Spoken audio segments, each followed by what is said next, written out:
పల్లెటూరు సండే ఆలగడ్డండి. ఇప్పుడైతే చూడండి మా తమ్ముడు అయితే చేపలు అయితే దండిగా పట్టినాడు ఫ్రెండ్స్.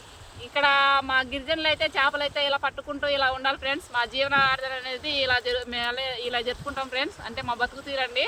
చూశారు కదండి మేమైతే అడవికి వచ్చి మరీ చేపలు అయితే పట్టుకోవాలండి. ఓకే ఫ్రెండ్స్, చూడండి ఇప్పుడు ఏమేమి చేపలు పడేది మీకు చూపిస్తాను. అడవిలో అయితే చేపలు అయితే మనకైతే ఇన్ని చేపలు అయితే పడ్డాయండి. ఇక్కడ చూసినారు కదా, ఇక్కడైతే ఇవైతే కాకులండి, కాకిగండి అంటారు, లేదంటే కాకి చిత్ర అని కూడా అంటారు ఫ్రెండ్స్. చూడండి ఈ నల్లగా ఉన్నట్టయితే కాకిగండి అని అంటారు. ఇక్కడ చూడండి గెడ్డు మోసులు చేపలు ఫ్రెండ్స్. ఇవైతే ఇదివరకు అయితే గెడ్డు మోసు చేపలండి. ఇక్కడ వస్తున్నాయి కదా, ఇవైతే గండి అండి. మొత్తము దాకా గండి చేపలండి. ఇక్కడ చూడండి వాల్గలండి. ఇవన్నీ 4 వాల్గలు పడినాయి మొత్తం అయితే. ఇంకా ఈ వల్ల చూడండి చిప్పలు అని అంటారు, గోదా చిప్పలు అంటారు, లేదంటే ఇంకా పైలట్లు కూడా అంటారు ఫ్రెండ్స్. ఒక చూడండి పురుగుల పైలట్లు పడ్డాయి మనకైతే.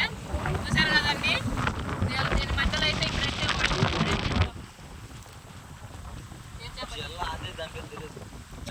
జల్లా అని అంటారు ఫ్రెండ్స్. ఇక్కడైతే చూసారు కదా, మా తమ్ముడికి అయితే ఇది చేపలు అయితే పడ్డాయండి.